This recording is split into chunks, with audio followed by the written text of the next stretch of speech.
Series 2016, otherwise known as the Quezon City Comprehensive Zoning Ordinance of 2016, introduced by Councilor Irene Aldermonte. For you to see to release the chair to Councilor Bernadette Recess.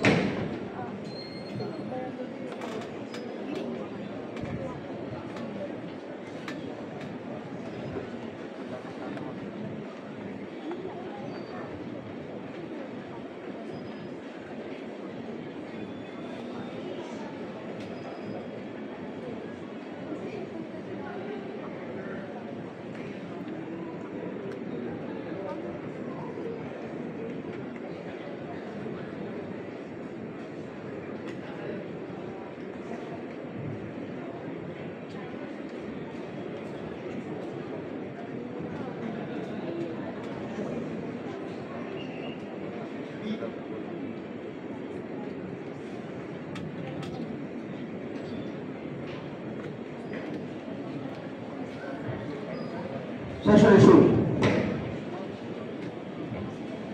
Councilor Irene Aldermonte. Thank you, Mr. Presiding Officer. I move that we approve PR 22CC-763. There's a motion for the approval of PR 22CC-763. Hearing no objections, you may proceed. For the period of discussion, this is an application for a certificate of exemption by the spouses Fernando, who owns a total area, a lot with a total area of 357.5 square meters, located at Lot 8, Lot S-81, number 12, Dr. Lascani Street, Barangay Sacred Heart, District 4, Quezon City. Now, the proposed one-story commercial restaurant building with mezzanine will be needing a certificate of exemption for the following items. First is the land use, second for the parking requirement. In terms of the submission of all the necessary requirements, we submitted the project description, certified new copy of the PCT, the land plan, the barangay resolution coming from Barangay Sacred Heart, with resolution number 002-2023, and under this resolution, there's no objection to the spouses for their one-story commercial building, and this is approved and signed by the Honorable Maria Francesca Camille Maling David. And they also submitted 8 neighbor consent, and under this certification, the said proposed project have no objection to the 8 neighbors, so this is duly notarized. And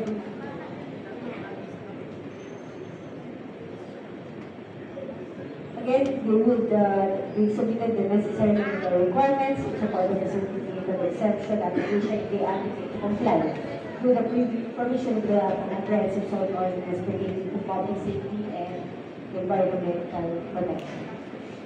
Thank you.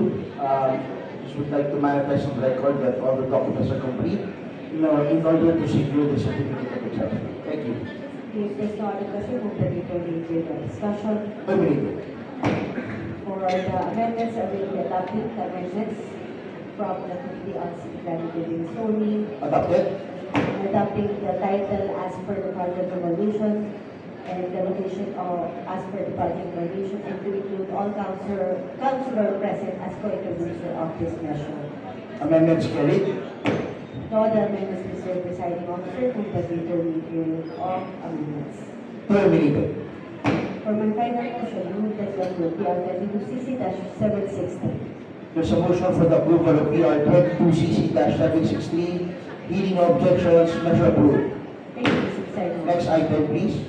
Number 2, PR 22CC-764, resolution authorizing the issue of a certificate of exemption to Magino B. Tulan Jr., Kuruma and Auto Spa for commercial building, car repair services, and storage building as building needed in lot 1255B, Samarte Road, Barangay Caligayan, District 5, Novaliches, Quezon City, allowing mediation provided under ordinance number SP 2502 Series 2016, otherwise known as the Quezon City Comprehensive Zoning Ordinance of 2016, includes with Councilor Irene Aldermonte.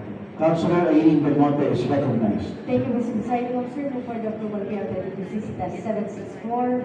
There's a motion for the approval of PR 22CC-764. Hearing no objections. Yes, Councilor Irene, you may proceed. For the period of discussion, the owner, Yuma Auto Spa Incorporated, through its representative, Joel de la Rosa Palacio, is applying for a as-built two-story commercial building with ground floor for the auto repair service area located at Lot 255D, Subarte Road, Barangay Caligayan, District 5 of Quezon City. The proposed project is classified as a high-density residential zone or RD, where the nature and operation of the project is not permissible. And Mr. Presiding Officer, in terms of the parking requirements, again, this is an auto spa, which is the whole lot will be utilized as a parking area. And I put it on record that we conducted 2 public consultations pertaining to this application because the previous, during the 2 public consultations, the Kuruma Auto Spa failed to submit a barangay resolution. And because the issue is with their neighbors pertaining to the fuel coming from the auto spa. However, during the public hearing in the barangay, they built or constructed measure to mitigate the fume coming from the area. And in the last hearing, we already submitted a barangay resolution coming from Barangay Caligayan, resolution number 181, series of 2024. And also attached to that is the neighbor consent from the front, the rear, and the sides of the property, interposing no objection to the project as long as they will carry on the guidelines that during or the agreement during the public consultation with the barangay. So with that, Mr. Presiding Officer, there's no other question. We move that we terminate period of discussion. Thank you, Councilor Irene Belmonte. There seems to be no more questions. There's a motion to terminate the period of discussion. Hearing no objections, discussions terminated. Thank you, Mr. Presiding Officer. For the period of amendments, I will be adopting the amendments from the Committee on City Planning, Building, Zoning, and to adopt the title, the location as per the project evaluation, and to include all councilors present as co-introducer of this measure. All amendments are adopted and all amendments are carried.